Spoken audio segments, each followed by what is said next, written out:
अंजाम दी, तो वहीं पंडित, फादर, दीगर मजहबी रहनुमा ने अपनी मजहबी एतबार और अकीदतमंदी से पूजा की।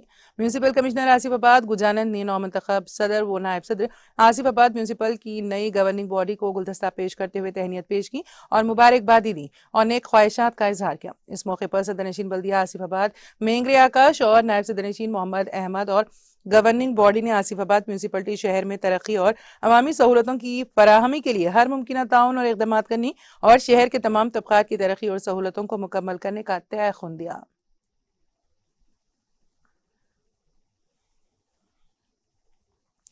मस्जिद रहमानिया के सदर सैयद नवाज ने मीडिया से बात करते हुए कहा है कि कूकटपल्ली के रुकन असेंबली एम कृष्णा राव ने कूकटपल्ली हल्के की मूसापेट डिवीजन के तहत जनता नगर में 2200 गज की सरकारी अराजी पर कम्युनिटी हॉल तामीर करने के लिए 50 लाख रुपए की मंजूरी दी है, लेकिन कुछ लोग कम्युनिटी हॉल की मुखालिफत कर रहे हैं जो कि दुरुस्त नहीं है। सैयद नवाज ने कहा है कि पिछले कुछ सालों में इस अराजी पर कम्युनिटी हॉल के क़याम के लिए बहुत से लोगों को दरख्वास्त फॉर्म दिए गए थे, जिसके एक हिस्से के तौर पर रुकन असेंबली एम कृष्णा राव ने कम्युनिटी हॉल के लिए 50 लाख रुपए की मंजूरी दी थी और यहां तक कि कम्युनिटी हॉल की तामीर के लिए संग बुनियाद भी रखा था।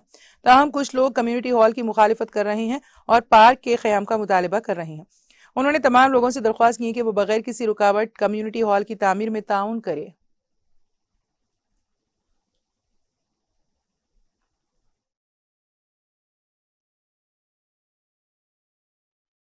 ఇది మూసాపేట్ జనతానగర్ ఏరియా.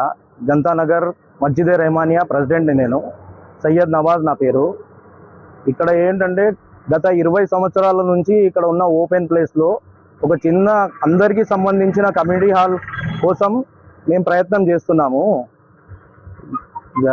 అది ఏమైంది అంటే ఇప్పుడు వచ్చిన 2-3 సంవత్సరాల కింద వచ్చిన వాళ్ళకి ఏమనిపిస్తుందంటే ఇది మేము కబ్జా చేసుకొని ఇక్కడ మేము ఏదో బిల్డింగ్లు కట్టుకొని మేము ఇక్కడ ఈడనే ఉండాలని మేము కబ్జా చేసుకొని భూమిని ఆక్రమించుకోవాలని చూస్తున్నామని వాళ్ళ ఇంటెన్షన్. కానీ ఇది మేము ఓన్లీ అందరికీ సంబంధించిన ఒక కమ్యూనిటీ హాల్ ఇక్కడ కట్టమని కోరుతున్నాము. ఈ ల్యాండ్ టోటల్ ల్యాండ్ వచ్చేసి 2200 గజాలు. దీంట్లో మేమేందంటే ఒక 200-300 గజాలలో ఒక చిన్న కమ్యూనిటీ హాల్ కట్టేసి మిగతాది పార్క్కి డెవలప్మెంట్ చేయమని చెప్పి మా స్థానిక ఎమ్మెల్యే గారు 3వ సారి కూడా గెలిచాడు. ఫస్ట్ టైం గెలిచినప్పుడు ఆయన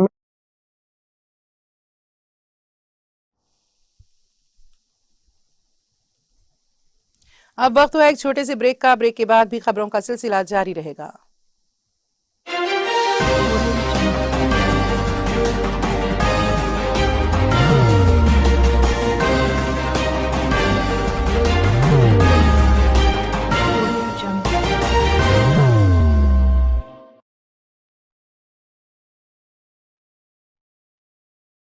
जिंदगी में कितना भी हो मुश्किलों का अंधेरा, रासिक स्टोन से चमकेगा किस्मत का सितारा।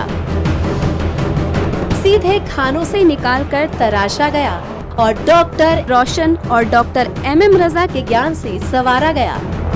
इल्मी जवाहरात एक बेशकीमती इल्म है। ये जिंदगी के हर मोड़ पर हमें आगाही देता है।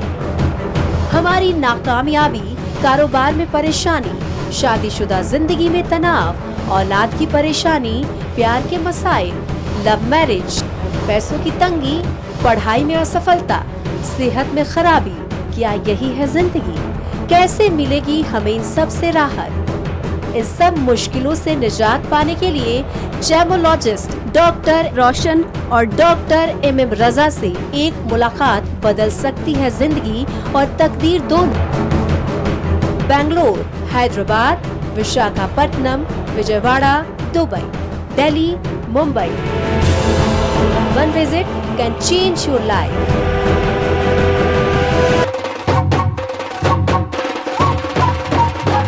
जगमग दिल के तारों में रिश्तों की होगी धुन, सोनिए तू, उखड़िए तू, सबको सुनाने अपने दिल की ट्यून, डार्लिंग दुल्हनिया तुझे, अब रुक मत, ये मोमेंट तेरा है। Be the showstopper, be the showrunner. Show how it's done. Come celebrate the Brides of India with Malabar Gold and Diamonds.